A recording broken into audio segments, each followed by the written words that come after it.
Good evening, everyone. Thank you all for your patience. It is now 7:24. I'm going to request a motion to open the meeting. May I have a second? Second. Are there any questions? Sound like a roll call vote. Yes, Dr. Von Elliott. Yes. Mr. Harsley. Yes. Ms. Real. Yes. Dr. Coleman. Yes. Ms. Tisworth. Yes. Ms. Lane. Yes. Ms. Jackson. Yes. May I have a motion to approve the agenda? I have a second. Second. Are there any questions? Say out like a roll call vote. Ms. Jackson. Yes. Ms. Lane. Yeah. Ms. Tisworth. Yeah. Dr. Coleman. Yes. Ms. Real. Yes. Mr. Harsley. Yeah. And Dr. Von Elliott. Yes. And we will now move to review regarding excellence.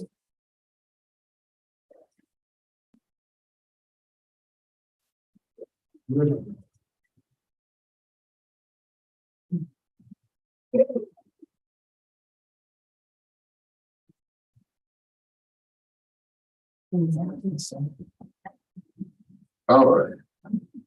Good evening, special administrative board members, Dr. Pruitt Adams, colleagues, and community. For Riverview Excellence, we have several items here tonight. First, I definitely want to acknowledge our teachers. May 8th through 12 is National Teacher Appreciation Week. So we just want to celebrate all of our outstanding and dedicated teachers.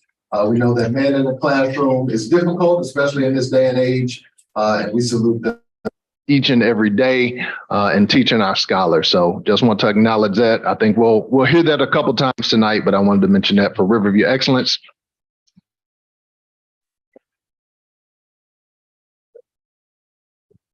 Secondly, I'm going to ask Miss Barbara Sharp to stand, not come up. You can just stand there, Mrs. Sharp. So Ms. Sharp is the Executive Director of Continuous Improvement for the district, and she received the Achieving Excellence One Step Beyond Community Award for Outstanding Community Service from the Top Ladies of Distinction Incorporated Confluence Chapter, and she was honored with that award on Saturday, May 6th. So Ms. Sharp, we just want to salute you.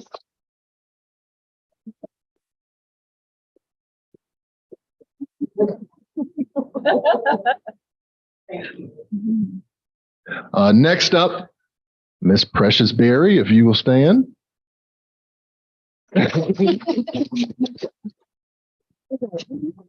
All right, so Miss Berry, one of our student board reps, had several things. I'll try to be brief.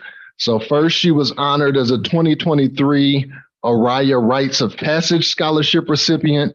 The Rites of Passage program is sponsored by the St. Louis alumni chapter of Delta Sigma Theta Sorority Incorporated, where they undergo 6 months of training. They're exposed to community leaders, workshops addressing self-esteem, cultural heritage, community involvement, and more. So salute to Precious for that. Precious also, before you clap, she also delivered the keynote address at St. Louis University on April 22nd or on April 27th. Precious also spoke to the Boys and Girls Club's 10th annual Smart Girls Conference. She also was awarded the Greater North County Chamber of Commerce Merit Scholarship. She spoke at the St. Louis Artworks Youth Entrepreneurship and Empowerment Speaker Series. She recently received the NAACP Stay Focused Foundation Award from the St. Louis County NAACP. And last but not least, Precious From my understanding, she has accepted a full ride scholarship to Washington University in St. Louis, and she will be a part of a feature piece on KSDK. They filmed her at WashU yesterday. They're going to film her at the high school tomorrow. And so we just want to salute Precious Berry for all of her outstanding achievement.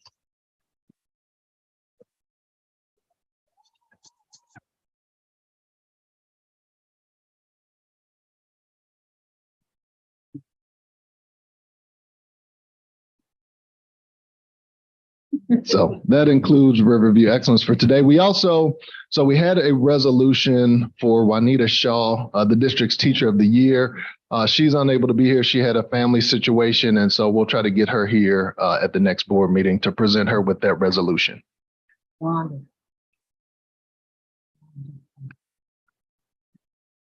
Congratulations. Speaking to your mic. Thank you. I'm sorry. Do we have any patrons that would like to address the board? Okay. We will now move to announcements. Do any board members have announcements? Ms. Lane? I'd like to say I saw the commercial on CBS News Sunday morning with Principal Nave. It was wonderful. I really like. Thank you, Director of Communication. Anyone else? I wanted to also add that at the AREA, the Gentlemen of Vision did escort and usher the young ladies on Sunday. And what wasn't mentioned is that Precious was voted the leader of the Kwanzishas from the other members, which meant that she receives $500 in addition to what she would receive from the sale of tickets and ads. So I want to add that.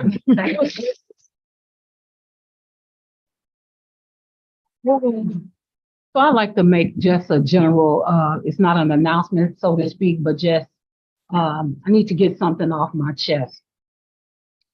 I have served Riverview Gardens since 2010. The passion I had for serving Riverview Gardens back in 2010 is the same passion that I have for right now. I believe in doing things decent and in order. And so I experienced something this weekend that was an attempt to basically disparage my character. It went so far as to go into my church. But you know what? I serve a God. And it's not going to stop me from doing anything that I have set my mind in motion to do for the district. What I would like to say to our new board members and our older board members, and including myself, is this. We are a team. And if we ever stop being a team, woe to what happens to this district. If there is ever anything that you feel that I have done or said or didn't do or say, you can come to me. I'm an approachable person. I am an approachable person. I am in it to win it. No matter what happens, whether I'm on this board or whether I'm serving the community to help this board. And so I want to say this. Individuals invite you to things and they know better. They know that there is a practice here at the district. We have people in particular roles here that they should go through. They should not be engaging individual board members to do anything that has to do with the day-to-day operations or anything that has been assigned to the board's one employee, which is our superintendent. They should not be making inquiries of you as a group, and you should never go to anything in a quorum because then it could constitute as a meeting. I want to say this in love that we have worked hard since 2010. These people sitting out before us have worked hard to try to keep this district in existence. You don't even begin to know the battles that this district has gone through. And so I am asking that if anybody approaches you to get information or what have you, please take the time to know the proper channels to go through and don't leave yourself open for things like that because it can be constituted as a meeting, but not only that, if they want to work with the district, We have several committees that they can get on. They don't have to go around the leadership of this district to get information or to do anything. So I am asking, if you have a problem with me, we can discuss it. I'll take you to lunch, dinner. We can cry it out, fight it out, scratch it out, or whatever. But at the end of the day, it's about these babies. It's about maintaining this district. It's about us showing character and working as a team, because what happens in this district just does not happen here. It's going to affect Moline. It's going to affect Dalewood. It's going to affect hurt Riverview. It's going to hurt the whole community that feeds into this school district. So we have to be a team. And I just needed to get that off my chest.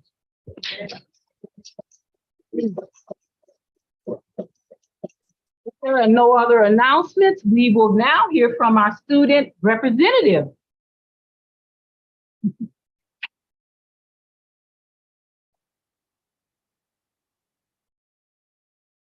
Good evening, everyone, Special Administrator Board and other board members. Hello. Okay. Okay, that's better. Hello, everyone. If you don't know who I am, my name is Lanaya Hill. I am a senior at Riverview Gardens High School. I will be graduating along with the 2023 class. I am attending Arkansas State University in Jonesboro. I received $12,000 from Arkansas State, and I have enough money in scholarships to cover the rest of my tuition, which is like another 12 grand. Yeah. I also received the Pink Carpet Foundation Scholarship from Dr. Perry, my school assistant principal. Sorry, one second. Okay, first of all, I would like to say Happy Teacher Appreciation Week. I love my whole staff, everybody, even if I haven't had enough time to really get to know them.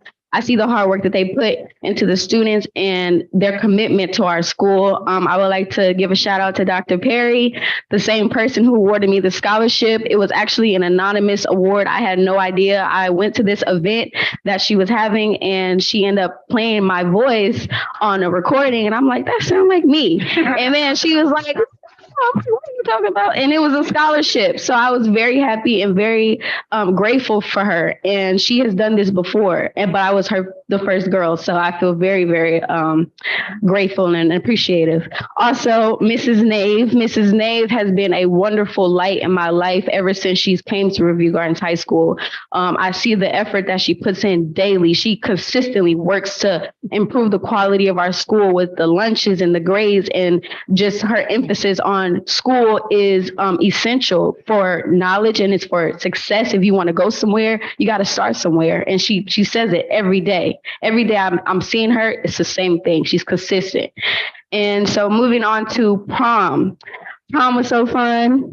It was great. It was great. It was a beautiful experience. I enjoyed myself. Everybody looked great. I was happy to see all of my classmates just feeling great, looking great. And it was a wonderful experience. Everything was decorated well. You can tell they put a lot of time into it.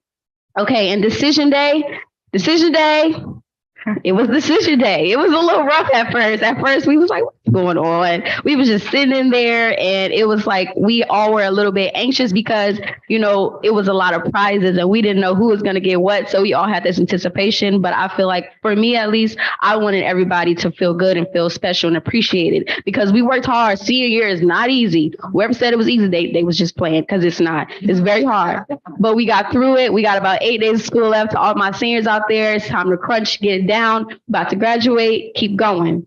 All right. And advice for incoming and returning students. I first want to say, before anything, you must believe in yourself, believe that you are capable of greatness. Secondly, stay consistent. Even if you don't want to do it anyway. You know you got to get it done. This is what you need to do in order to be successful. So keep going. And always know that the best thing you can be is yourself. You don't have to be like anybody else. You don't have to walk with anybody else. Be able to walk alone, and you will succeed.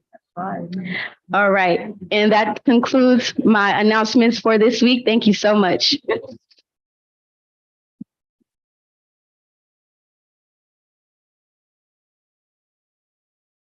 I'm gonna put a shameless plug in. Precious, what city do you live in? Lanaya, what city do you live in?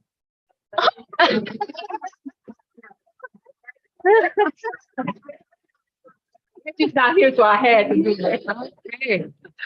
Okay, we will now move on to our superintendent's report. Well, I don't know how I can follow some of that, so I'm gonna do my best. I too want to say thank you to all of our teachers for teacher appreciation.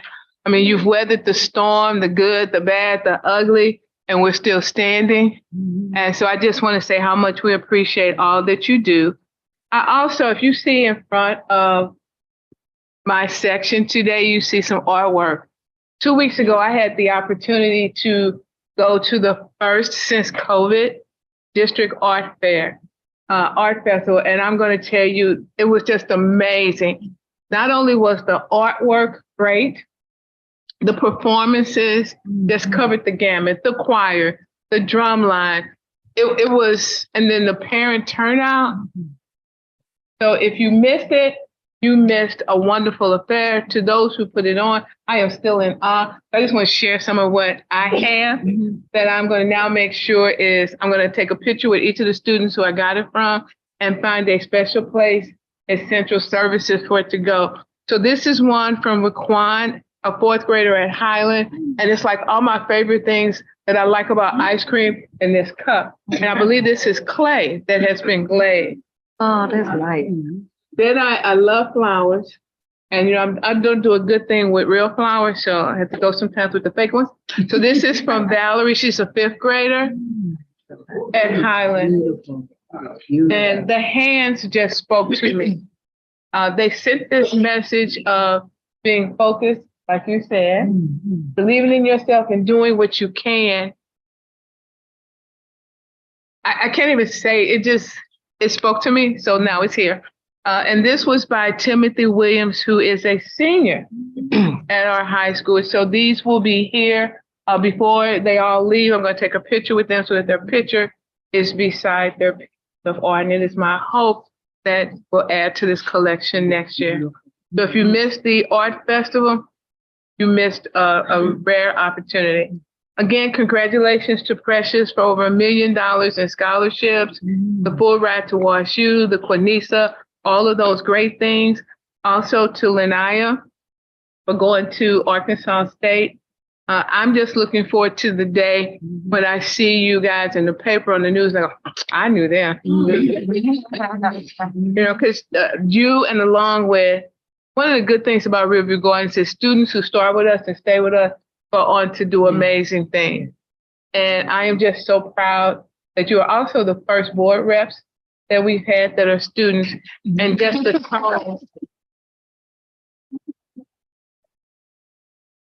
tone that you have set. Congratulations to Barbara Shaw. Just a reminder to those who are zooming in, it's map testing time. If you haven't had the opportunity to hear my rap, I do have I have a map rap along with Dr. Tiffany Patton and her group here from Central Services and our teacher there, Ms. Shaw. It's my understanding that Dr. Patton has one coming out, and so does Ms. Williams. You working on yours? So, but I just want to remind parents, make sure that your students get lots of rest and that they show up. We have to have a certain percentage of our students present in order for us to get credit. And as it's been indicated, we're a district that is provisionally accredited. We're chipping away with it. So make sure that our young scholars get here.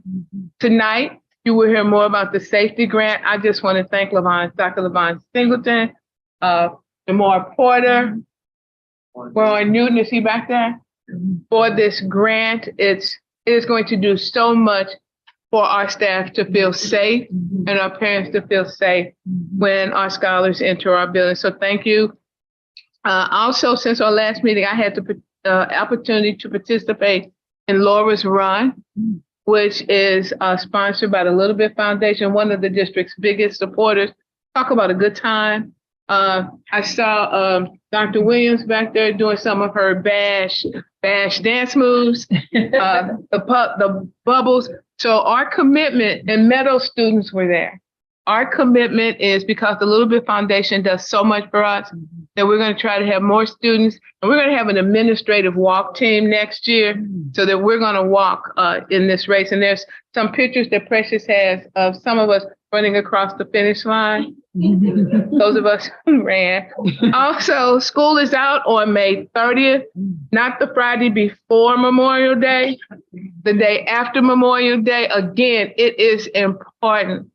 The district's dollars hinge on our attendance.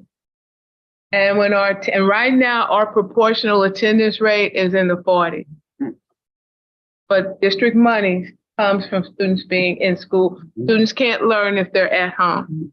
Also on Friday is the North County Breakfast. That's another one of our supporters. It is Friday at the Airport Marriott. It is a really nice affair. I don't know if all of our district seats are taken, but Ishmael would know that. CSIP is up and running. We're started. We had 3 forums yesterday. We had a staff forum. The high school was at 2:45. We had elementary and middle from 4 to 5, and then we had our community forum. And I want to thank the 3 board members who came out to have your voice at the table as well. We will be we did our SWOT analysis, and we will be next week really looking at our priorities and identifying what we're going to focus on. And last, but certainly not least, I would like to take the opportunity to introduce some of our new administrators for the 23-24 school year. So I will ask that you stand as I call your name. And if you want to say just a couple of things. So the first one is Jarita Williams.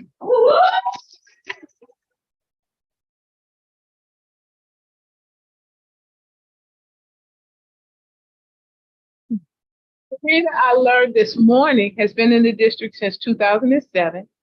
Been a teacher, a short time as an instructional coach, and she spent the last years at Westview Middle as an assistant principal. And Jarita will be taking over as principal for Lewis and Clark next year. She met with the staff this morning and talked about not changing, but coming in and learning and seeing some of the great things that are happening there. I believe the parent meeting is tomorrow. Is there anything you want to say? I'm excited. Microphone. Get used to it. Get used to it. Get used to it, yeah. Get used to it. Okay. Good afternoon, SAB, Dr. JPA, colleagues, community, and students. Did I do it? Yeah. Okay. So first, I just want to say I'm just truly excited about this opportunity. As we can tell, I have been here, so I've seen a lot. And so I really do love where I work, and I love my work family, and I love my students. That's all I have for now. Is that good enough? Yeah. Okay. Thank you. So, as you know, there'll be an entirely new administrative team at Westview Middle School next year, and we're still filling positions. So I'm gonna call the next 2 gentlemen together. So it gives me great opportunity to introduce to you Cedric Gerald, who will serve as the principal for Westview Middle School. You can stand up.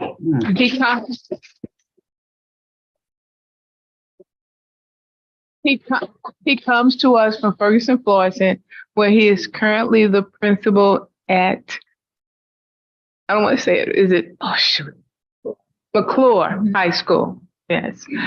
Joining the team will be William Givens, who also comes to us. William will be joining the team as an assistant principal, and he comes to us from Ferguson, Florissant's Imagine Dream School. Like that, Innovation High School. Innovation High School, I get it. So gentlemen, we're welcome to Riverview Gardens. You're now part of the Ramily. So if you'd like to say just a couple of words, we are behind schedule. I just saw that. So just a couple of words. So good evening. Ramley, is that? Ramley. Good evening, Ramley. I don't want to start giving shout outs, but just thank you for this opportunity, the opportunity to continue this work here in North County. I'm from North Carolina. So, right. But thank you for your vote of confidence. I certainly appreciate you, and I look forward to working in the community and getting to know all of you great people here in the Ramley. Thank you. All right. Good evening. I would like to echo that as well. I'm glad to be back. So I was here a couple of years ago under Ms. Clark. She's over there. And now I'm glad to be with Dr. Carroll. So super excited and thank you.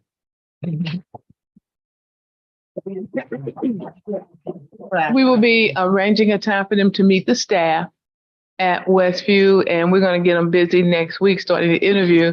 We can fill some of those staff vacancies, but welcome. So I will leave you with, there's a new view on the horizon where learning is required, and we expect 150% from each of you. That concludes my announcement.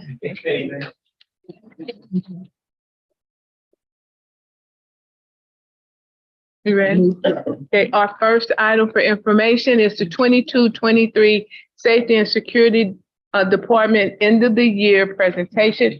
Making this presentation is Mr. Levon Singleton, Mr. Warren Newton, who is our Director of Safety and Security, is Jamar, and okay, come on up. And this item is for information. It is compliance with policy EB, the safety program. Thank you. Good evening, Special Administrative Board, Dr. Pruitt-Adams, colleagues and community. Tonight, we will do the safety and security evaluation, basically the year-end review, talk about some great things. Mr. Warren Newton will lead that discussion, and I will end with news that's alluded to about the safety and security grant. So this is our director, Mr. Warren Newton.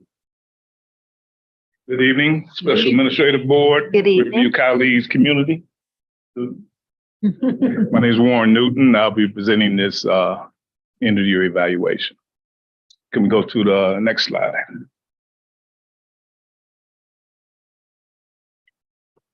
So some updates since we've done this school year. We've updated our operating procedures for safety and security personnel, our emergency procedures manual. We reevaluated how our DSOs, district safety officers, have been utilized in the district. We've established a relationship with AOS staffing to increase our safety officer numbers.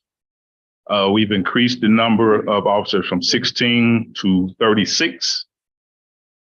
We haven't hired all 36, but we will be before July 1st.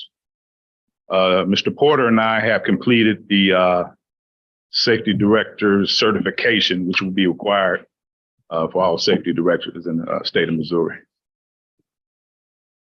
Other changes we made prior to the beginning of this school year, all staff, if they were employed by August 22nd, they received the active shooter training.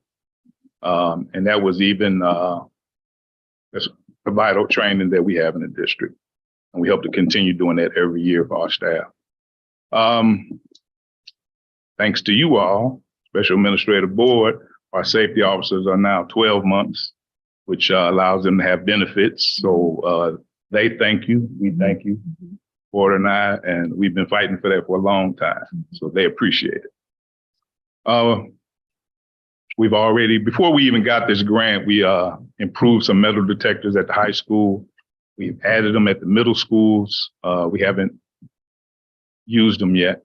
Our safety officers, prior to this school year, we weren't really allowed at the time for a lot of training. So, but this year before school started, we were able to get them at least 40 hours of training, valuable training, to allow them to perform more efficiently. We've upgraded the security camera system throughout the district. All our buildings are now equipped with top-rated security cameras. Goals and objectives. Maintaining our relationships with our first responders that serve our district. relationships with North County and St. Louis City. All our safety directors, we meet at least quarterly, sometimes more. We collaborate and put our heads together. They tell us some of their problems, we tell us some of ours, and we feed off of each other. So that's a very valuable relationship we have.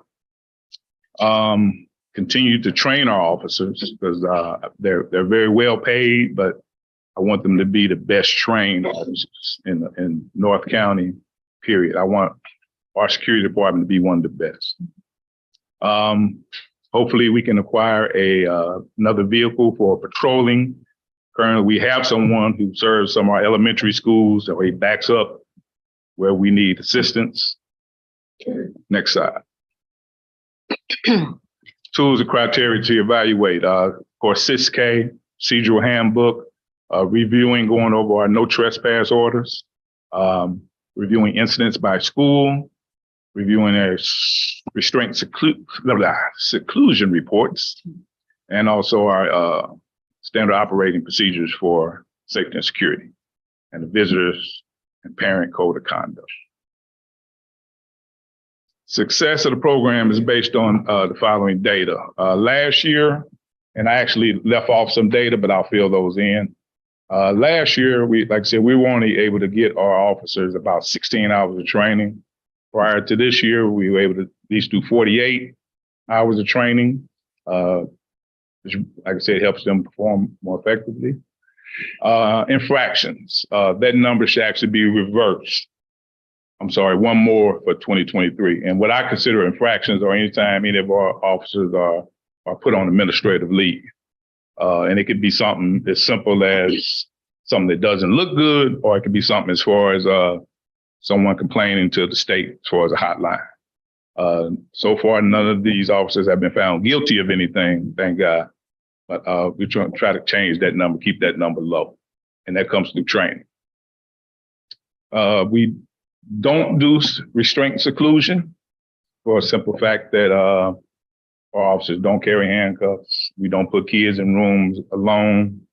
So we don't really have that problem. The no trespass orders, I left that out also. This year we have done 6, however, 2 of those were the same parent. And we really only do no trespass orders for incidents where a parent might come up threatening, assaulting, whether it be a staff or another student. Burglaries. Last school year, part of the summer, we had a lot of burglaries, unfortunately. This year we haven't had any. And it's just through the grace of God that we haven't had any. Acts of vandalism have gone down. And those are something, it could be anything from spray painting, graffiti, to damaging property where it needs major repairs. Opportunities and next steps, collaborate with leadership and responsibility and document these incidents in our school district. I say acquiring another vehicle. Premises identification code, that is something that's going to be required by every school district. And that entails color-coded hallways with directional arrows, classroom being visible from the inside and outside. So we're going to work with Central Services to get that done this summer, hopefully. School safety audits. And I would like to present the option of hiring some armed officers in the district, just for safety reasons. And then have our DSOs licensed. Next slide. Mr. Singleton wants to present this part. All right. Thank you. We're not done. Can you go back to that slide? Okay. All right. Thank you, Mr. Newton. Before I talk about the safety and security grant, I want to just really give kudos to 2 individuals. One, this is my first year working with the safety and security team, and I will say that Dr. Patton worked diligently and very hard with this team. So I inherited a very good team thanks to Dr. Patton and her hard work with this team last year. So Dr. Patton, thank you for your work with this team on last year. behind every good director, there has to be a good assistant. And so I want you all to know who the assistant director is. Just allow him to say a couple sentences, if he will. These two individuals are the heartbeat. They make my job easy. And so Warren Newton is the director, and I'd like Jamar Porter to just come up and just say 2 sentences, brother Jamar Porter. Good evening.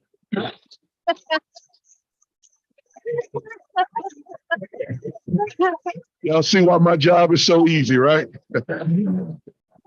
Yes. About a week and a half ago, maybe 2 weeks ago, districts were notified that if you were successful in writing and securing the safety grant. This is a grant that the state has launched. It's the Safety and Security Grant. And we are extremely excited. And let me say this, we're privileged to have this grant. It was a very competitive grant. It was graded, and our school district received one of the highest grades on the grant. The application was written by the 3 of us, so I'm not here to take full credit for this. The director, Warren Newton, and the assistant director, we locked ourselves in the office for a couple of days, and we really cranked this grant out. And we are really excited. $400,000 coming to the Riverview Garden School District. Go to the next slide, please. So again, this grant is designed to address safety initiatives. There are a few districts in the area. We're one of the 2 public school districts to receive this grant. I think Jennings also received a much smaller portion of this grant as well. So these funds will be utilized for safety and security enhancements. Again, as you mentioned, or as Mr. Newton mentioned earlier, we're going to purchase and install metal detectors for schools and administrative locations. We're going to purchase a visitor management system. So when you walk in our buildings, we know who you are, okay? And this visitor management system checks against a lot of databases. We want to make sure that the right people are coming into our schools. Also, we want to upgrade some emergency communication tools. Our radios are extremely important for what we do on a daily basis in this school district. So we want to provide some additional communication tools. We've got to add some additional surveillance equipment and cameras. We did a whole camera upgrade over the last year or 2, but there's still just a few additional cameras needed. We want to make sure that because now we have the FCRC building, that we have additional cameras over there as well. As Mr. Newton mentioned, we want to install some interior door identification markers. There's a countywide initiative going on so that we can be in alignment with, protecting ourselves against those major incidences in case the fire departments, police departments have to come into our building. So there's some uniformity that we're trying to bring there. Also to provide some safety film on some of our exterior doors, bleeding control kits, AED defibrillators, and so much more. And so again, I just wanted to just publicly thank our board for allowing us to do our job. And we simply did what our superintendent asked us to do. Hey, put an application in, take care of this. And we were awarded $400,000. And so we look forward to bringing this before the board and keeping you updated as we make those security advancements or enhancements in our school district. So thank you very much. And that concludes our presentation. I'll answer any questions if you have them at this time. Yes, I wanted to know about body cameras and whether or not the surveillance is something that is connected to devices that you can see when you're at home, where you get alerts similar to Ring. So I will say this, and I'll ask Newton and Porter to please chime in if you can. Our cameras are on we have laptops. We all have laptops. And some of us even have apps on our phone where we can tap into these systems. So if someone is in one of our buildings now, we do have the abilities and capabilities to remotely see what's going on in our building. So they are being monitored by us, and we do have those abilities to look at those. Now, you mentioned body cameras. Yes. Okay. Yes. Have you all used them? Do you have them? Is this something you considered? Yeah, cameras, we don't have body cameras, but all of our cameras and all of our buildings have phones. We're able to see and hear what. Okay. Do we have anything for like Narcan for drug overdose? Yes. Okay. Think you might wish that one up. Yeah, you might as well come on and stay up here, brother. Yes, sir. Well, so why don't we have, Speak in the mic, please. Put your mic down. why don't we have the cameras in each classroom? You know how they had the cameras up there Sure, and you record everything? sure. Like if a teacher and a student have a fight, we look, we know who was wrong and who was right or whatever. Yeah. Why don't you? So I will say this, cameras in every classroom is extremely expensive. It's extremely expensive.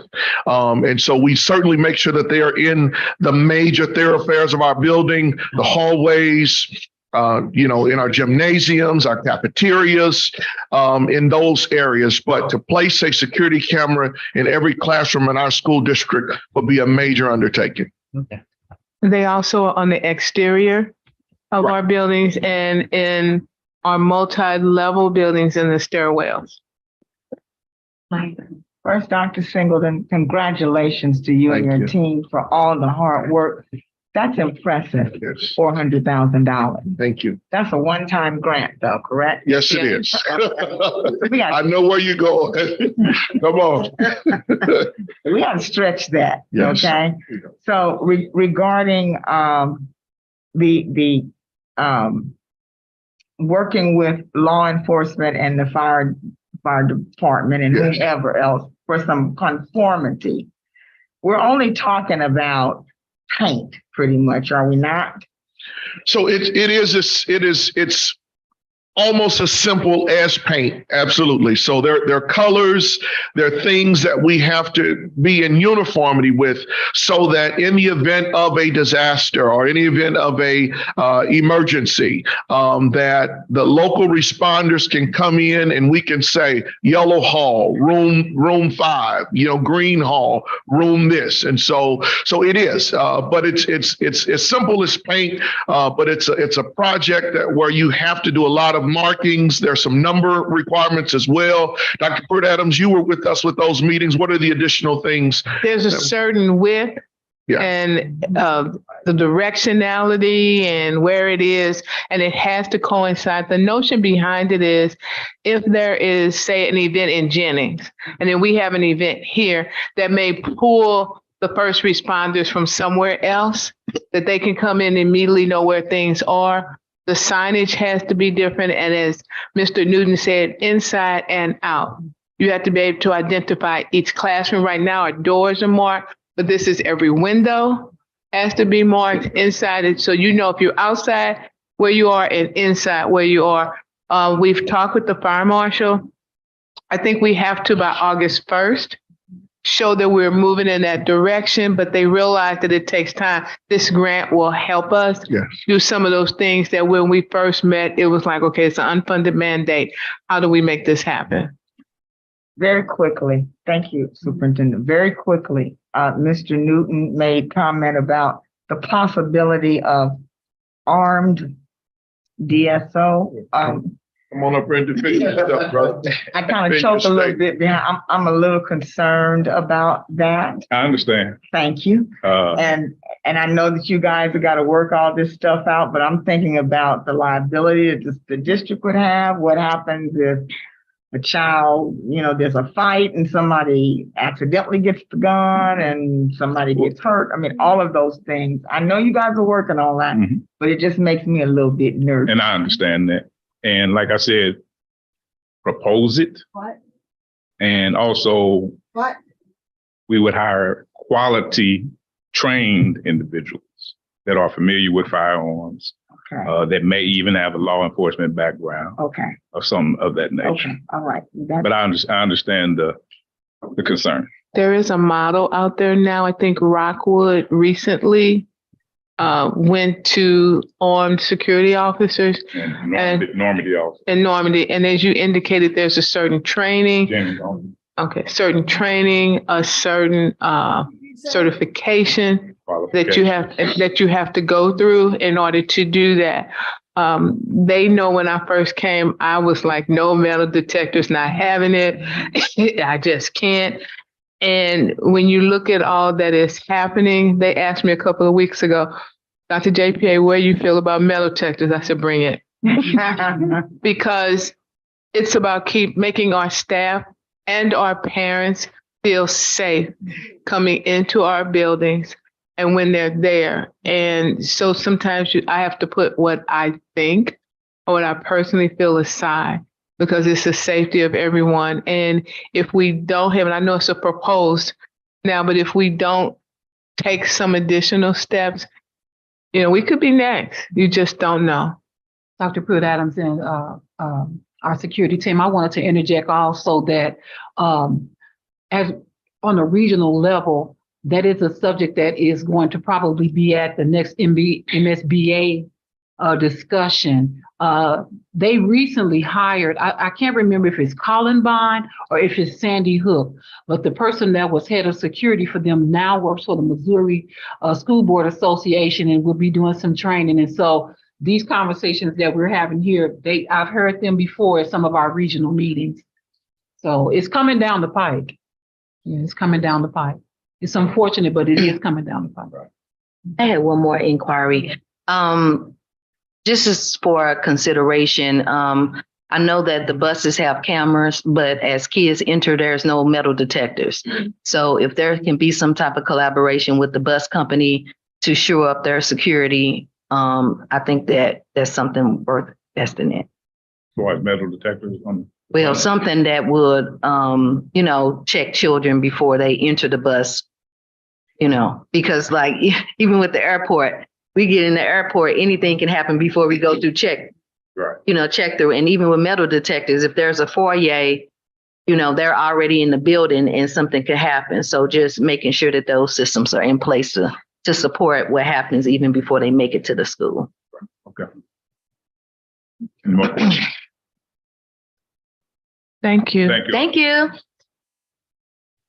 Our next item is item B, nursing program evaluation. This is in compliance with board policy. Making this presentation is our lead nurse, Ms. Diane Mitchell, and Dr. Tanya Patton. Good evening, SAB members, colleagues, community, and Dr. Jorlin. Before Diane takes over to do the program evaluation, I do want to let everyone know that tomorrow is National Nurses Day. Yeah. So we have to acknowledge our nurses. Can we give them a round of applause? Yes. They have stuck with us over the last 3 or 4 years through COVID, through isolation, sending students home, getting shots, getting immunizations. So we have to give our nurses a big, loud round of applause. So thank you for that. Now I introduce to you our lead nurse, Diane Mitchell.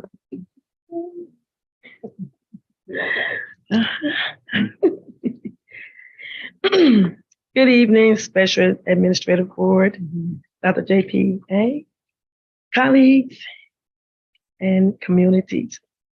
Need to speak in the mic. I will present the nursing program review for 2022-2023 school year. And the improvements that were made this for the 22-23 school year was one of the greatest one was the school-based health center finally completed. Finally, oh my goodness. And we also have furniture for the clinic that was donated by BJC, and we're waiting for our ribbon cutting ceremony to celebrate our opening of our clinic. So we'll have a date. We don't have one yet, but we're going to have it. As soon as we get it, you get it. Great. Another thing that that would improve was the contact tracing. Oh my goodness, it was tremendous. It was very hard. It was a lot of work. But when the CDC and the health department canceled it, or they said we weren't doing it anymore, they discontinued it, we shouted hooray. So that was a great improvement. So then we still had staff and students with that presented with COVID, but we handled it differently because what we did was the employees will report to the COVID nurse, and what we would do was just make sure that we sent the letters to the employees when they could return, HR when they could return, and to their supervisors, so everybody know when they will return after of their 5 days, as well as the students. The same thing. The parents contacted the main office of their schools and the nurses just to let them know that the student had COVID, so that we can keep that parents know when that student can return back to school. So we weren't sending classrooms home anymore. Contact tracing was done, and the only way they would know the person who had COVID had to let their close contacts know that they had it. So that was tremendous. That was a load off, and it made a real big difference for us. Currently, the nursing shortage is real, just like teaching shortage is real. It's real. We get nurses, they come and they don't stay, or we just can't get them. So we do have vacancies in our schools now. We have 5 schools actually without a school nurse, and we do have supplemental health care. That's an agency we're working with them, and the shortage hit them as well. They couldn't provide us with nurses, but they're doing better. So we've already interviewed 5 nurses that have accepted the contract to start next school year. So we're really hoping that they stay committed, they keep their word, and they show up. So we're just hoping that we can get that resolved. We have had some successful programs and effectiveness with different partners. So one of the partners that I know we did that really stepped up and really accommodated our needs was Children's Hospital Healthy Kids Express.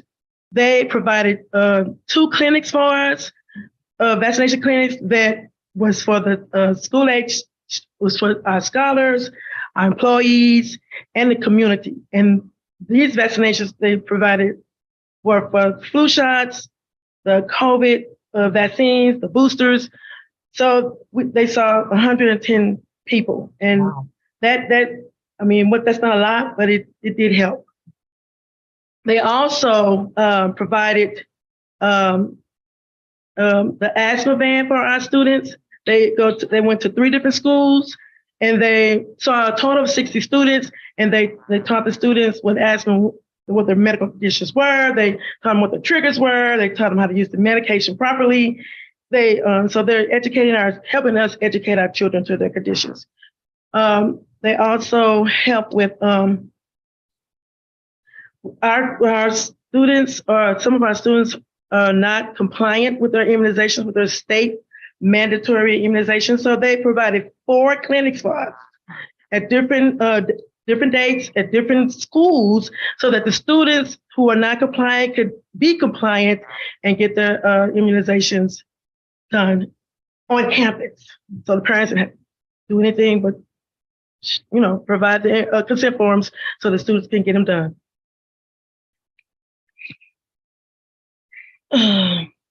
So our success program is based on our data. So we every year we have St. Luke's mammography van come. We try to encourage the program to our insurance. Review Gordon's insurance will pay for the employees to participate in this program. So this year we had 12 employees participate. We're hoping for more next year. Special school district does our hearing screenings for our district, and they did do 2,050 this school year.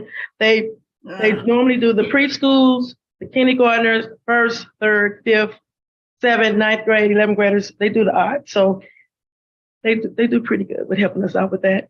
I had Kids Vision for Life come, and they did screenings for the preschool through and the elementary levels. They screened 1,000 of our students, and they did exams for our students as well. And 80 of our students did receive eyeglasses based on the exam that they received. So we also have Gateway Dental. They come every year. They do a great job with servicing our children. They clean the children's teeth. They extract teeth. They do real dental work when they come. And they did see 490 of our students this school year. We did have our insurance company partner with visiting nursing associations to do something for our staff. So we had like a wellness screening day where they could come in and get, blood checks, blood pressure checks. They can get the cholesterol check. They can get the different things to help them know where they are health-wise. And so we have 40 of our employees participating in it. They also did flu shots and COVID vaccines. They offered that as well. So if they wanted that, they got that too. Next slide. So our goals and objectives for 2023, 2024. So we're working, like I said, we've already interviewed 6 people from 4, 5. Anyway, we interviewed some nurses from supplemental health. And so they did accept the contract. So we're hoping that they, like I said, they come, and if they do, then all of our buildings will be filled. We'll have nurses in all of our buildings. And we may even have one, we were asking for one extra nurse to go between the 2 middle schools. So, we're trying to, make sure we have everything we need in that area.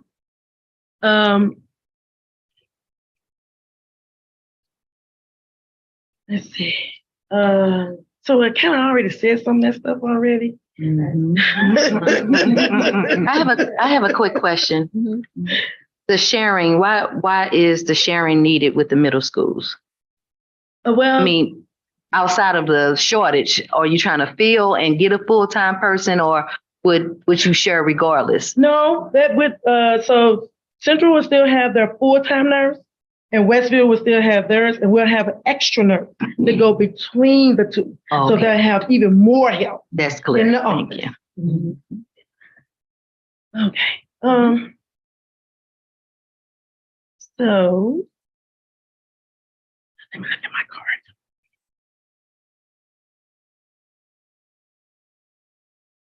Okay, so we want to continue with the practicing of the mitigation measures. So we want to keep. COVID is going to. Things going to happen when we come back to school.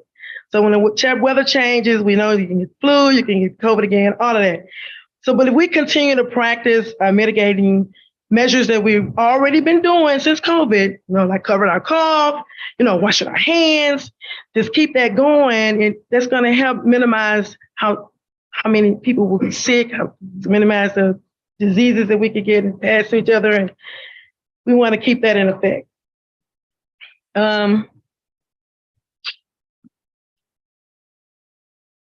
We also wanted to see if we can also have put our consent forms, like for added to the registration package, like for CareSTL or for some of our vendors like Gateway Dental, and so that when the parents are filling out the registration, they'll see those forms as well, and they're already signed it, so that when our vendors do come, we'll have more people to participate because they've already signed the consent form.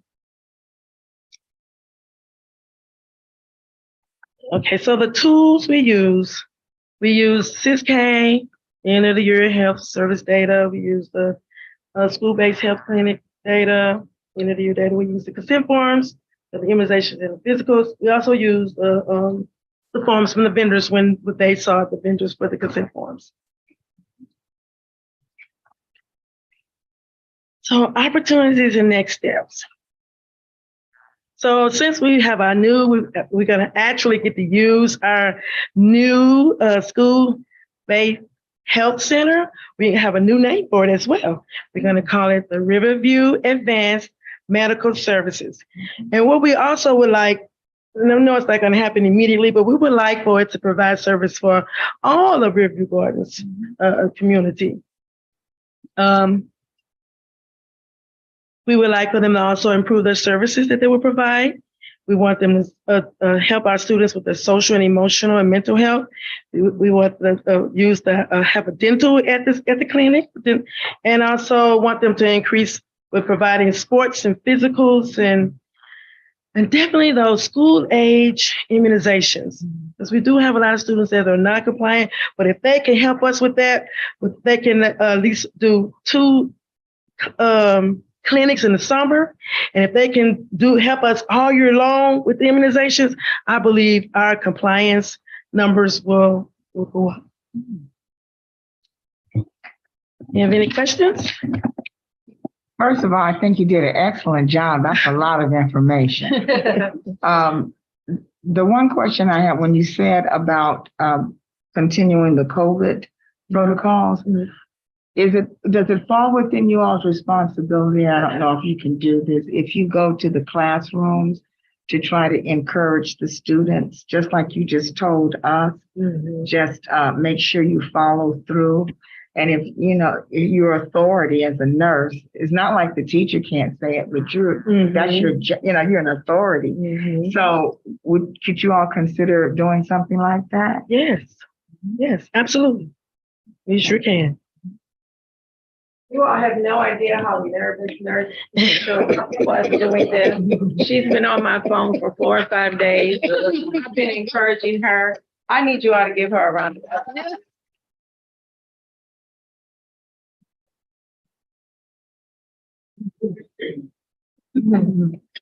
Okay. Our next item is to turn around school presentations.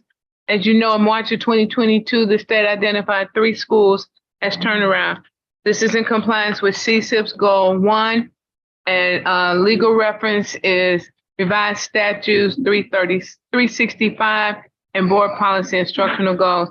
Making a presentation tonight is Ms. Barbara Sharp, Executive Director of Continuous Improvement, and Travis Ford, Senior Principal at Highland Elementary School. Good evening to the Special Administrative Board, Dr. Pruitt-Adams, colleagues, and community. I will begin the first part of the presentation. I have a few slides, and then following me will be the wonderful principal at Highland Elementary School. So just the notion of turnaround itself. Okay, I see my slides are turned around already. There we go. But that's okay. Just the notion of turnaround itself is awesome word. And so we have been following, since we have been identified by the state of Missouri, we have been following the guidelines and procedures, working in collaboration with our partner Solution Tree, so that we are able to make sure that we do exactly what that act says, and that is to turn the school district around. So you have here just some examples of how we are working to monitor the work. Much of that work comes from myself, as well as working with a district level leadership team, certainly our superintendent, working with our partners. But this is part of the work that occurs. Now, if I put my job description up there, that would probably be maybe 3 or 4 pages, but at least this gives you a synopsis of some of the work that we're engaged in. You also now have the timeline and a process. And so that is a very intensive process, so that we have coaches that come into the district. They're working with schools. We have conducted needs assessment. That assessment involved a lot of different stakeholders. We participated in the 30, 60, 90 plan that serves as a guide for the work that all of our schools are doing. We have the monthly leadership, and that's led by Claricelle Davis, and she works specifically with principals. And certainly we have what's called Guiding Coalition. Formerly, that term was a leadership team, but the principals now work with that concept of a guiding coalition because they have a strategic focus in terms of the work that they do. This just gives you a snapshot of year 1 and some of the things that we were required to do from the from DESE. And so this is an ongoing process. You heard at the last board meeting, you heard from 2 of our schools. I have the great privilege of working with excellent leaders. They are receptive. They're just like a sponge. They're excited about learning and turning their schools around. And so my job is to support them in that process. And so you see, the work has begun.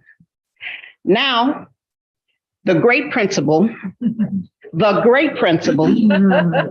I do mean the great principal. I am also privileged to be in his building. So the superintendent has this vision of central services. My office is not here in this building. I am housed at Highland, and it has been an excellent partnership. I think so. It's been an excellent partnership. We are learning and engaged in professional practices and working on turning the district around. And I won't take any more of his thunder. I will allow him to speak, but I do want to say this. He's a preacher. He's a preacher. And we already talked about time.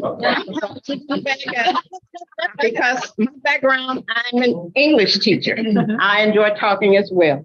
So that may be why we have an excellent partnership. Nevertheless, please receive the great principal of Highland Elementary School, Mr. Travis Ford, Sr. One day. Good evening, Special Administrative Board. Good evening, Dr. Pruitt Adams, colleagues, community, students. Good evening. I'm excited to be here this evening. Excited to talk about Highland. I love serving Highland, and it is wonderful. And I know wherever Ms. Sharp went that I am going to keep it short. She told me about my time, so I'll make sure. The work that you'll see today, it is the work that we really do with our solution tree coach. My coach is Jane Ardell. She comes in for 2 days a month. And when she comes in, we work with our collaborative team meetings, formerly known as our POCs. We really focus on data and trying to make sure that we're doing the work that we need to do in order to get the gains that we're looking to get. The beginning part of our work fell under our 30, 60, 90-day plan. You'll see our mission and vision up here. We really focus to realign our mission and vision to focus on utilizing citizenship skills to help our students and making sure that we were using best practices in data-driven instruction. So that's the focus that we worked on. Right here is a snapshot of our guiding coalition. As she said, our leadership team. Our guiding coalition is made up of those who are veterans in education, quality veterans who have a wealth of experience, but it also has some people who are new to education, who bring a wealth of experience from other backgrounds and new ideas. And so they help us shape what we need to do with our community at Highland. It gives us this perspective that we need, and they help us focus on what we need to do. This is our 30, 60, 90-day plan. We have completed all of our goals on our 30, 60, 90-day plan. But you'll notice at the 90-day plan, everything is still ongoing. It is ongoing because we have to continue to work in order to keep getting the gains. Once we've set it in place, we have to keep that momentum going. Like in our 90-day plan, the third bullet talks about us, our collaborative teams getting together and unwrapping the standards. That's something, even though we completed it in April, we're continuing to do it and continuing to do the work, and we'll still do the work and drill down next year. This is a snapshot. This is a data dashboard. It looks at our attendance. It looks at our discipline data. Our attendance right now is trending a little bit above where it was last year, especially when you look at our proportional, our 90-90 attendance. We're a little bit above where we were last year, and that's because we've added at Highland, we brought in an attendance secretary, and we're continually doing some things to try to improve our attendance, especially like tiering our students, having attendance meeting with parents, really tightening in on our step letters that we send out if a student has missed 1 day, 3 days, 5 days, 7 days. And then at the 10-day mark, we get our social worker involved and we meet with the parents. Sometimes we do attendance contracts with the parents and students to see what we can do and figure out how we can put an action plan in place to try to make sure that we're getting the gains that we need. Right now, our discipline, as well as and especially our suspension, is about where it was last year. We've been trying to put some things in place to improve our discipline. One of the things we put in place to try to help our students to stay in school, to help them make better choices, is really, we brought in a youth in need counselor this year. So that addition of youth in need has really helped our tier 3 students. We tier our students with getting the type of emotional support, social support and training that they need. And then that youth in need counselor also pulls in families. So she'll meet with the student and she'll meet with parents. That information is confidential, but we work together to see what the goals are and how we can support those students throughout the rest of the day. So that has been one. And then we've also increased our use of Presbyterian St. Louis Children's Presbyterian Home. They come in and they bring in mentors. And so we have students who are on their caseload with, they have 3 mentors that come into our school, and that really helps. They come into the school about 2 to 3 days a week, depending on the mentor, and they pull those students for about 30 to 40 minutes, and they guide them with strategies and check on their week, and they give them additional strategies. Also this year, we added in a home to school coordinator to try to assist with building that bridge with the parents and the students and trying to help support those students. I'm very proud of our ELA scores. When we look at our ELA, this is from our STAR data. At the beginning of the year, the ELA data, especially in the advanced category, it was all zeros. We had no students who were scoring in the advanced category. We were like that, and you'll see it when we get to our math data. We really put a focus this year on improving ELA by really getting into those guided reading groups, really revamping how we do our F&P testing, really focusing on that. We brought in Ms. Ross to come in and talk to the staff about the ELA curriculum and how to refocus it and how to use it correctly, especially with us having a lot of new teachers. And then at the beginning of the year, half of our classroom teachers were long-term substitutes. Right now, only a third of our teachers are long-term substitutes. So she came in, she helped us train them, make sure everybody understood what to do, and then we continually train them. Because of that, we didn't have anyone in the advanced category, and now we have students in every grade level in our advanced category. That was because we moved students. We had lower numbers in proficient. We were able to bump up the numbers in our proficient and move those students who were already proficient into the advanced category. So that was a big win for us. We use those same percentages to do our intervention groups. And as you look at this next slide, this is how we group our students. You'll see that we do have the students, their initials are there, and we just use that to group the students. What we do is for our tier 1 students, they use Freckle, they use the guided reading groups, and the teachers pull them on a daily basis, on a once a week basis for those guided reading groups. Well, for our students who fall into the tier 2 groups, that are those students who fall into basic. Those students also do Freckle. They also do the small reading, but they'll do it like twice weekly with the teacher. And some of them may have 3 times, depending on exactly where their level is. And then for those tier 3 students, those tier 3 students, they do Freckle intervention daily. They also do guided reading, but they receive small group intervention daily, where they're pulled to the guided reading table, and those teachers are working with them to improve that. Some of them also, depending on where they are, they receive support from the literacy lab, and those students are pulled. We have 15 students on that caseload. And then we also have a reading specialist and a reading IA who pull students additionally at all grade levels and give them, if they're 2 grade levels below in their F&P scores, they give them daily training and daily support. That's the interventions we do for those students, and it has been working. Right here, these are our math scores from our STAR reading. Our math scores are much, much lower. This is what our reading scores look like at the beginning of the year. So we're working now to put the same type of interventions in place so that we can support those students. Right now, we only have students in the advanced category in kindergarten, and we're working to get students moving across the board in every grade level. These are the same numbers. This is how we pull them. When you look here, all the students have been tiered into those groups. We're doing Freckle with all the students that are in tier 1. We're doing the same thing with the tier 2 students, but they're getting a small group instruction and we're pulling them multiple times a week. But then when you get to the tier 3, we're doing the same thing. We've also we're doing Freckle, we're doing the pulling out, and then we've also added from our kindergarten through 2nd grade, we've used some of our additional staff members to come in and do progress monitoring with those students, work on those basic skills that they may be missing and help them get to that point. So by the end of the school year, they're grade level ready. So that's our focus for those students. We've also brought in Ms. Mott to come in and work with the staff on how to do guided math, how to pull centers, and then she's also come in doing our collaborative teams to work with teachers as well. So we're hoping to see the same gains next year in math that we're seeing in ELA. Right here, here's a little bit of our name it and claim it. You'll see one of our 3rd grade teachers there. There's a video that we won't play now, but she's actually using those learning targets that we pull and identify as we unwrap those standards with Solution Tree.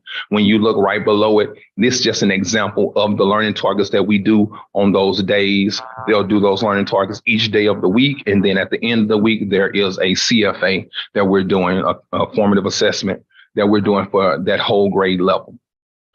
In that second picture, you see students who are actually tracking their F&P scores, building that self-efficacy where they know where they are. That's something that we do to make sure that we're all working to be that data-driven community. Students in our building, most students know exactly what their reading score is, and they're excited when their reading scores move. You'll hear them talking to people in the hallway who they have a connection with, saying, I moved up a level today. I moved up a level today. We want to get them excited so that they continue to improve. Here are some pictures of our tiered groups, how we pull the students. We have some students that are able to work individually. On Freckle, we have students being pulled to the table with the teacher for that progress monitoring. And then you see our small groups. And we even do the same thing in our SSD resource lab. Here are some more pictures of us focusing on those same ideas that we do in our 30, 60, 90-day plans. You see the direct instruction going on here. We bring in community partners to come in and talk to our students. This year, the AKAs had a program for our 5th grade students. We called it GEMS. And with that program, they talked to students about self-esteem.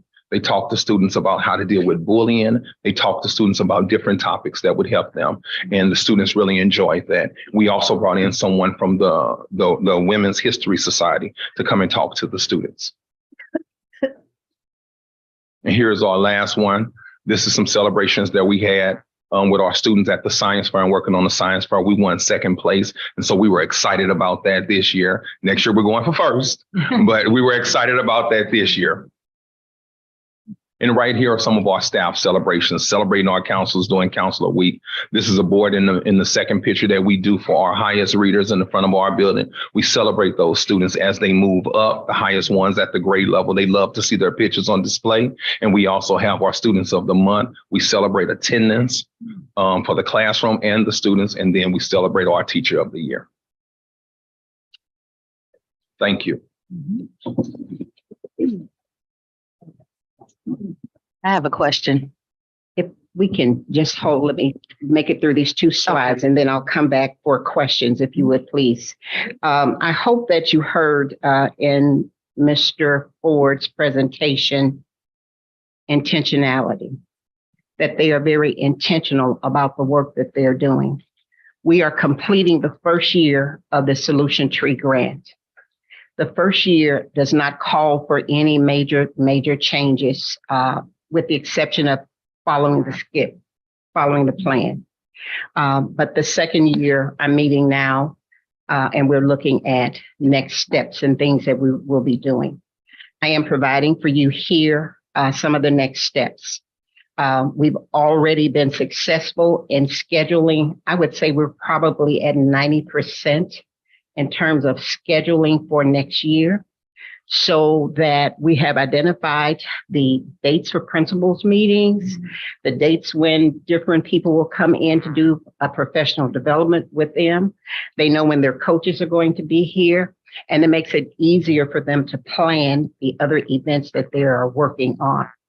We also have tone setting opportunity, and that is a 2-day professional development day where their solution tree coaches will come in and they will work with them on August 9th and 10th. And so I've given you just some key pieces that they will focus on.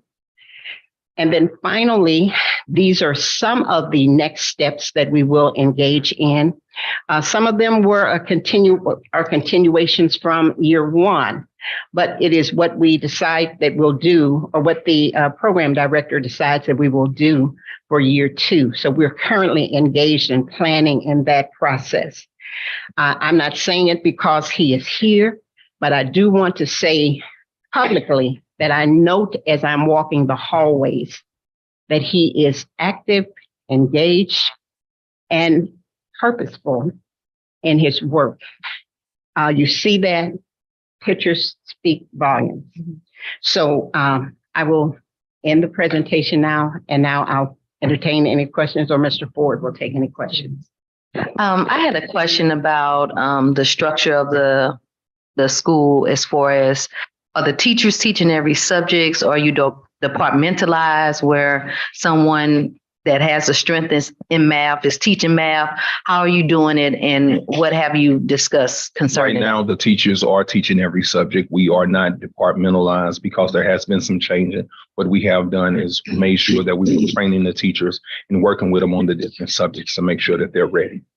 Have you identified individuals who have a strength in math? I have. Okay. We have identified some at certain grade levels, but because at the beginning of the school year and for most of the year, we had so I set up my structure seeing the need that we have and the amount of long-term subs that we were going to have this year, to have a certified teacher at each grade level as that team leader, and then have that person paired up with a long-term substitute. So that has helped. That's how I identified those strengths. That helped them as they were planning lesson plans. That helped them when they were in their collaborative meetings. And now that we have several grade levels that have 2 certified teachers at it, we're able to start thinking a little bit different.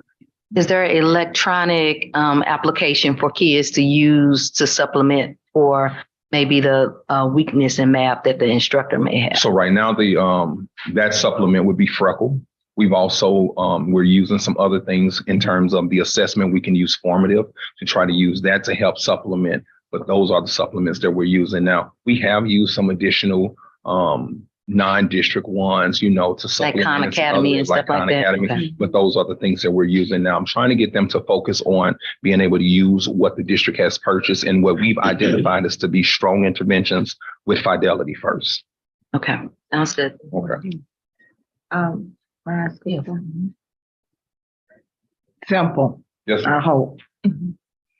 So, and I don't know, how much homework do students have to take home and bring back? So because of, I'm sorry, were you finished? Yes, sir. So because of the students having Chromebooks and us being one-to-one, we're not giving homework for all grade levels in the traditional fashion. What we are doing is students have their assignments on Google Classroom. And then if we have students who have not completed those assignments, they do those assignments at home as homework. For the students who have a need and have intervention levels, the teachers are loading up additional assignments on Freckle that those students do as homework, because Freckle takes their information from the STAR test and it identifies exactly where they're having issues, exactly where they need to focus. And then they are given those assignments as homework. So they get homework using our Freckle platform, which is our intervention. So do the parents know how to use the Freckle? So the parents know how to get the students in. Some of them do. Let me say some of them. I would have said last year, most of them do, because we have, we've moved a little bit out of that COVID stage.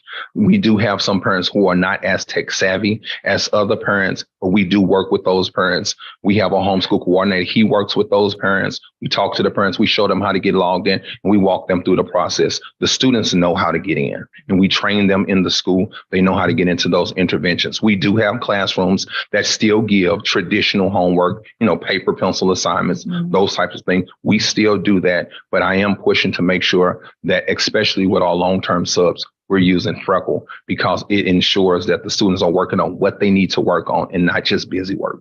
Okay, so either way though, does the parent have to sign off to say, yes, I know my child had to do this assignment and yes, they did it? Well, we Do you contact. require that? So we don't require them to sign off. No. What we do is if the students haven't completed the assignments, the teachers can see it when they come in. And then that teacher follows up with the parents to let them know the missing assignments that they have. If it's on electronic like Freckle or Google Classroom, then the teacher also follows up if she's giving them paper, pencil homework and they haven't turned it in. So we use that. Okay. If you have additional questions for me, let me know, or additional comments that you think would make it better for us. I'm open to it, and we'll work to make sure that we satisfy what you want. I know where you are. Okay. So I can come visit. Okay. Yes, ma'am. Are there any additional questions, comments? Thank you. Dr. Pruitt-Adams, if I could just acknowledge our grandparent, who is now board member, who has been with us throughout this entire process. And so we want to thank you, Board Member Jackson, for your support. Thank you.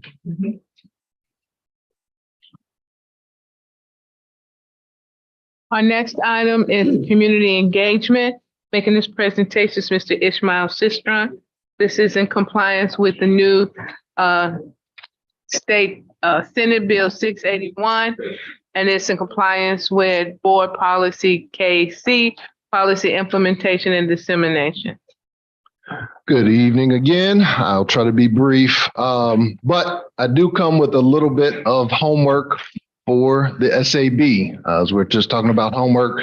So as a result of Senate Bill 681, school boards in the state of Missouri are now required to adopt a community engagement policy after receiving input from the community. So MSBA has revised policy KC, that's about community engagement. I believe that our district adopted our current policy in January of 2012. So it's been a while, but we have to improve our community engagement, and we have to provide that multiple ways for the community to engage with the board. So in addition to revising the forms, by July 1, that's really the key issue. By July 1, the SAB has to adopt a plan to improve community engagement. And so on May 3rd, our policy review committee met to discuss ways how we could achieve compliance with Senate Bill 681. On April 11th, the board did approve a revision recommended by MSBA to policy BDDH, public participation at board meetings. But this is a little bit separate than BDDH. BDDH is we give people 3 minutes if they submit their questions in advance, and we still need to do that, but we need to engage the community in different ways and different opportunities. And so as a district, we have been looking at some solutions, some tools that can help us to achieve that goal. But this is here for information because number one, the SAB has to have input in this community plan. And then number two, the community has to have input in the plan as well. And again, July 1st is the deadline to have the plan approved, but we still have time after that to, fully implement it. I do want to just add very quickly, Ishmael talked about the piece with community members speaking a public comment, but there's also a piece that we'll have to look at about the public putting items on the agenda. And we need to stress that we have to have community voice in this plan. This is not something that the district is just generating. We must have community voice. And so one of the positions that we will ask is that we have a board member who is on this committee. Yes, and Dr. Tanya Patton and I will sort of co-lead a committee to help put this plan together. But again, we're here today really to get that board input and get your ideas on things that we can do to make sure that we have this plan in place. And we submit those to the two of you all, or how do you want us to submit them? our ideas. Speak in the mic, please. I'm so sorry. How do you want us to submit the ideas to you all? Do you want us to go through Shay? Shay. Okay. Yeah, Yes. if you send those through Shay, that's fine. If there's And any, then we'll be coming also back with a policy that's also in here for later tonight. yeah, that's next. Just for clarification, so I was a little confused because I was thinking that what I read said that the community needed input on the policy part too, but it's just the plan itself. Engagement plan. Just the plan itself. Okay. And it mentioned goals, SAP goals, and then the agenda and all that different stuff. Okay. Right. So They have an opportunity to place an item on the agenda. They help to identify those things that we do to increase communication, the evidence that we'll have to use to support that. And then we are required to bring it back annually for review and updating. So since it said the board, will we facilitate or will we support collaboration with you all? Because I do know that is the difference between the two. So we have a policy committee and we need a board rep on that committee, this communications plan committee. And then we will meet. It's our job to do the implementation of it. The board is responsible for approving the policy and they're requiring us to bring back the annual review with the data to support it. Yeah, and we do also have to provide that opportunity for direct communication with the community and the board. And so again, that's where we've been talking to some different vendors to see how we may be able to facilitate that. And Dr. Pruitt-Adams mentioned there's also, I think even for closed session, there must be an opportunity for the public to be able to put an item on the agenda. Now, they can't come to the entire closed session, but they can come in for that piece that deals with their agenda item and then leave as well. So just some things to be thinking about and be aware of.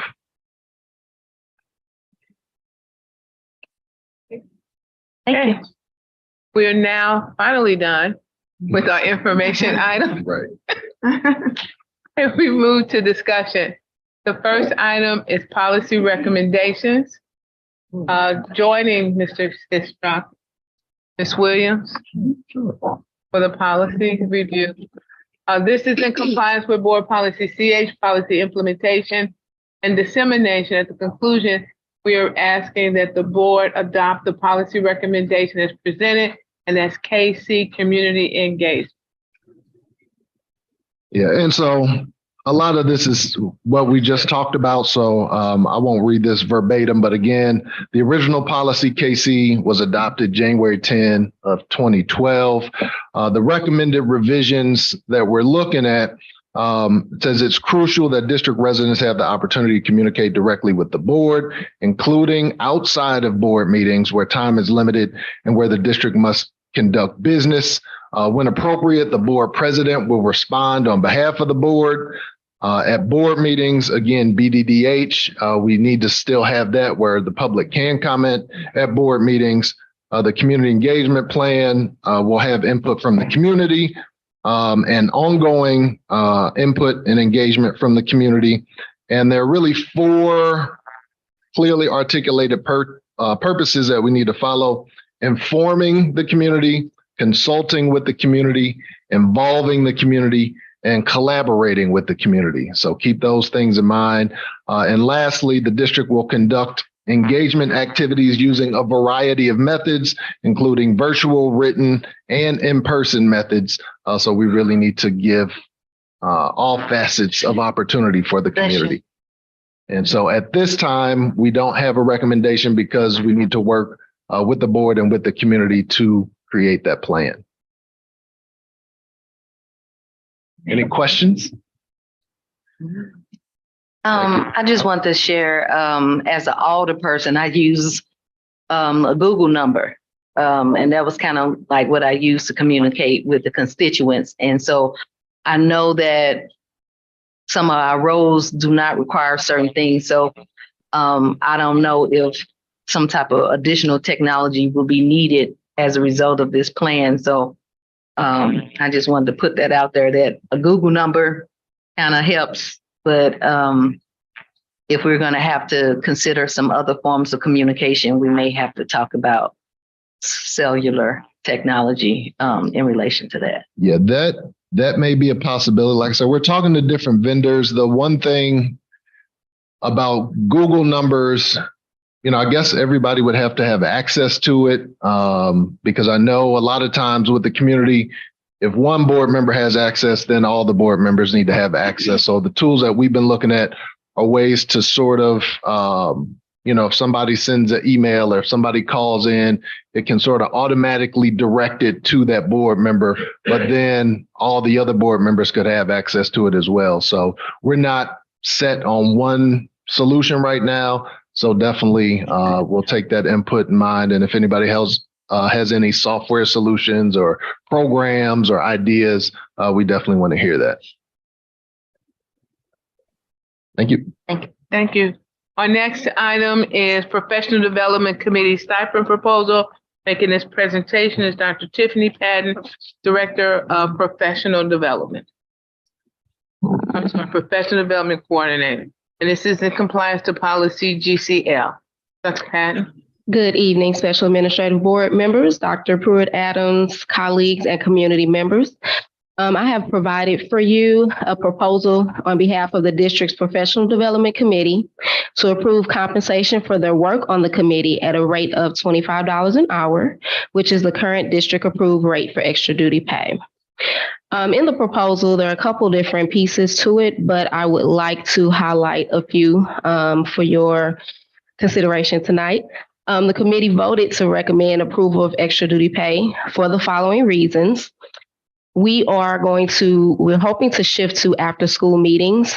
In the past, the Professional Development Committee did meet during the workday and were provided substitute teachers to conduct the business of the committee. Next school year, our meetings will extend past the school day, which would be considered extra duty and after hours. Second reason, it is common practice. If you note the research table provided in the proposal, the majority of districts that were contacted for research purposes in 2018 were providing committee members with some amount of compensation for their committee work, and it ranged from $400 to $900 annually. Also, it is an allowable expense. The DESE guidelines on the state website do list using the PD 1% account for stipend pay to committee members as an allowable expense. Of the 4 different allowable expenses that are listed from the PD 1% account, a stipend for the PDC is the only one of the 4 that we are currently not using the PD 1% budget for.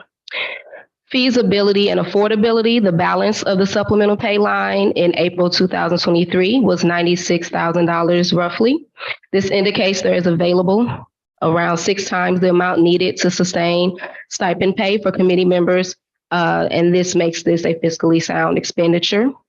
And then finally, recruitment for the committee is critical. We have 5 schools who do not have representatives on the committee as of this school year. We also have 4 schools with members who will have expired terms and need to have a re-election. That's a total of 9 seats that we will need to have a representative for. This is a state mandated committee, so it is critical that we are able to maintain its functionality to avoid being out of compliance.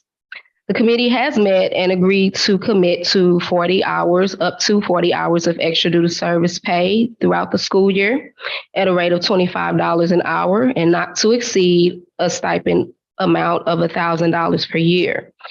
We do recommend the approval of stipend pay at the extra duty service rate for committee members. And at this time, I will take any questions, comments that you may have regarding the information presented to you. Dr. May. Just a quick question. Are parents or any other community members a part of your professional development committee? Not at this time, and that's not state required. If that's something you want to consider, we can definitely have discussion about that. Okay. Any other questions? I have a question. It's not necessarily pertaining to this, but I'm just curious. Has there been any discussion, Dr. Pruitt-Adams or Dr. Sexton, to increase the extra duty pay?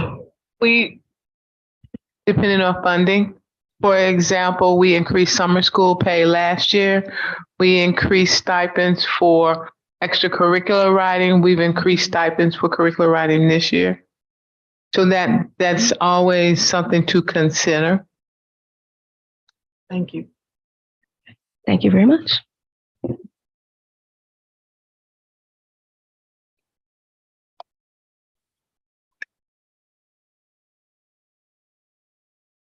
Our next item is the 23-24 staffing adjustment, assistant principal for Central Middle School. Making this presentation is Ms. Monica Williams, Assistant Superintendent for Human Resources, and this is in compliance with policy AF. Good evening again, Special Administrative Board, colleagues, and community. Tonight I will be presenting an item for a discussion for an adjustment to the 23-24 staffing plan. And so the recommendation is to add an assistant principal to Central Middle School. There have been a lot of challenges at our middle schools this school year. And so the last meeting, we thought about a recommendation for Westview, but we should have actually brought Central and Westview at the same time. So the cost is approximately $233,000, and that includes salary and benefits. That's for the assistant principal? Yes, for an assistant principal. So they would have 3. Right now, the allocation is 1 principal and 2 assistant principals. And so if this is approved, they will have 3 assistant principals. And my understanding is previously there was a 6th grade assistant principal, 7th grade assistant principal, 8th grade. At one point in time, that's my understanding. And we're trying to go back to having coverage at each grade level. I served as assistant principal in 2007 and beyond, and we did not have. And I've worked in the district since 2000. Since 2000, and we never had a third person. That's what I was told internally. Principal. They didn't say when, but I was told internally that at some point in time, there had been a 6th grade assistant principal, a 7th grade assistant principal, and an 8th grade assistant principal. If that is not true, then I was given erroneous information. However, based upon the need that currently exists, I would still request that the board grant this position. I agree. Do we have that at the high school as well? At the high school, we have 4 assistant principals at the high school. Yes, ma'am. Thank you. I'm sorry, I just wanted to reiterate that salary does include the benefits package, which is over 20. Yes. So it's not like $1,000. That's how we look on the price. The next item is the RFP 277 HVAC replacement at the Family Community Resource Center. Making this presentation is Yvonne Green, Director of Facilities. And we would ask approval later in this meeting. Good evening, Special Administrative Board, Dr. Joy Lynn, community, colleagues, and students. I stand before you to share information about replacing the HVAC system at the Family Community Resource Center, also known as FCRC. In compliance with board policy, an RFP was posted, and this particular RFP was design, bid, build. And what that is that the contractors give me some valued engineering so that we can get the biggest bang for our buck. So I know that you probably saw on your bid evaluation sheet some of the costs for that. And you probably want to know why I didn't go with the lowest bid. And that is because the lowest bid did not include changing out our air handler units, which are rusted, and our boilers that are old and are close to exceeding life expectancy. So with that being said, we did receive 3 sealed bids. and I am recommending that the district go with Wigman Association. They're going to put our rooftop units on there, and they're going to remove all old ductwork, old air handler units, and old boilers. So they're going to remove those from the premises at a cost not to exceed $397,782, which includes a 10% contingency of $36,162. And this is in CSIP Gold Strategy C, and this budget source is our ESSER Funds 3. Are there any questions? What can the prop funds be used for? It can be used for that. Yes, but hopefully soon I'll give a proper update. But our Proposition R funds were slated for the healthcare center. Now that that's finished, I'll get some. I'll gain some money back, and I'm planning to use that for other projects. Okay. Thank you. Thank you. The next presentation is Related Arts Professional Development. Making this presentation is Dr. Tiffany Patton. Good evening again. For this presentation, in an effort to provide targeted, content-specific, and differentiated professional development, the Curriculum and Instruction Department is seeking approval of curriculum standards-focused professional development for the related arts teachers. So the consultants with McTighe and Associates would work with those teachers on their specific content area standards to assist them with better understanding how to use the standards to plan for rigorous and high quality instruction. The learning opportunity will take place on August 17th, half day PM, and the cost will not exceed $1,250, including plus mileage, It is recommended that the board approve the agreement for professional learning with McTighe and Associates. Do you have any questions? Thank you.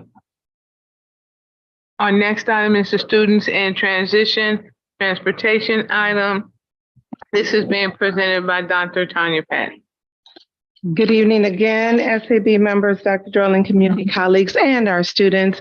Tonight I present to you the MOUs for the 23-24 school year for transportation of our students in transition population. So if our students who live in transition are in our community, they are transported by the school bus of the neighborhood. If they live outside of our community, they are transported by cab services. So this is just these are 5 MOUs. I will bring one forth during our next board meeting for your approval. Are there any questions? The next item is the supplemental healthcare MOU. So this MOU is they provide us nurses. As you notice, when Nurse Mitchell gave her presentation, there are 5 schools without nurses. And so we contract with supplemental healthcare services to provide nurses for us. They also provided a registered nurse to help us with our contact tracing. So tonight I bring before you the MOU for supplemental healthcare for the 23-24 school year. Are there any questions? The next item. Sorry. Ms. Tisworth. With this, we only need one registered nurse to travel through our school district, the rest of them be LPNs. Yes, ma'am. We have one registered nurse, Diane Mitchell, our lead nurse. She's our only registered nurse. The rest are LPNs. Thank you. The next item is community partnerships. As Dr. Dorling said, these are community partnerships. Dr. Travis Ford talked about some partnerships that he uses within his school district. Those are within his school district, within his building. Those are MOUs that we have for the school year. So tonight I bring 2 before you: Prevent Ed and Safe Connections. Prevent Ed will provide whole class substance abuse training, and then Safe Connections, Healthy Relationships, LGBTQ advocacy. Yes, that word. Are there any questions? There is no cost. I'm sorry, Dr. May. There is no cost for that one. The next item is Gateway to Oral Health MOU. And these are the services that are provided that Diane Mitchell mentioned that allow our students to receive dental services throughout the school year. The great thing is this happens in the school, so they don't have to make appointments.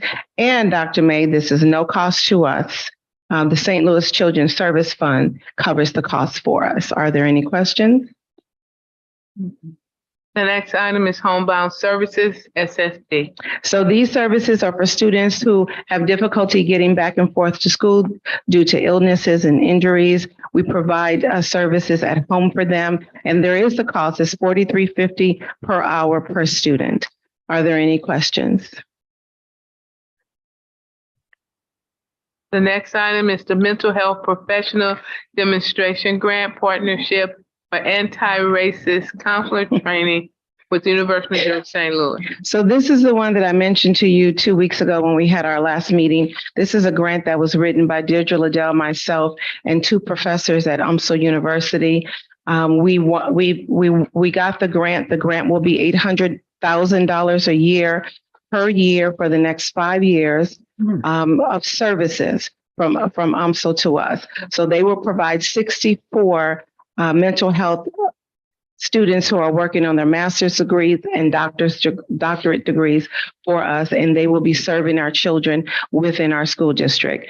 I am very excited about this because with this and the other 2 grants that we were able to receive, it's $1.2 million each year for the next 5 years. So I'm very excited about that. Are there any questions about this one? That's wonderful. Who are the 2 professors at UMSL? Oh, you put me on the spot.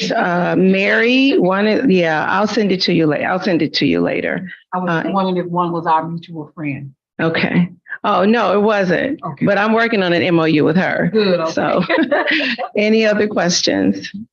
I would like to get to the award for the person that got through 7 things in less than 5 minutes. Thank you very much. Right. Oh, our last item is the Social Studies Professional Development presentation. Making that presentation is Dr. Tiffany Patton. All right, this is my last time up here. Social Studies PD, the district will adopt new curricular resources next school year for social studies instruction. Teachers will need training opportunities to successfully acclimate themselves and use the resources effectively. The professional learning proposed will take place on August 16th and 17th, and then another learning opportunity is to occur later in the school year. The professional learning will be provided by Savvis facilitators and will not exceed $16,500. It is recommended that the board approve the agreement for professional learning with Savvis. Do you have any questions that I can answer? I do have a question. As far as the board policy on bids, I guess this is a Dr. Singleton question. Are we in compliance with this particular one, or will she have to do R? So what's the dollar amount? Is this? 16,500. What is it? Textbook adoption. It's the professional development for the social studies adoption. So are they on the list, Dr. Dixon? Is this particular company on the list? Savvis. It's already been approved. The only thing she's doing is directing the funding for it. Right, the curriculum, that's already been approved. And I think she was asking, did we get the 3, they were selected from. We did that big, right? So if they're a sole source, then of course we don't have to. Okay, that's what I want to know. Thank you. So we did. Okay, but I want to know. Thank you. All right, That concludes the items for discussion. Thank you. We will now then move to the approval of the consent agenda items. May I have a motion to approve the consent agenda items? So moved. May I have a second? Second. Okay, all in favor? Aye. Did I get all? Okay, all right. We will now move to items for action. And on items for action, we have the RFP 277 HVAC replacement at the Family Community Resource Center. May I have a motion? So moved. May I have a second? Second. All in favor? Aye. We will now entertain a motion to adjourn. May I have a motion? So move. May I have a second? Second. We are considered adjourned. Good night, everybody, and thank you for your patience.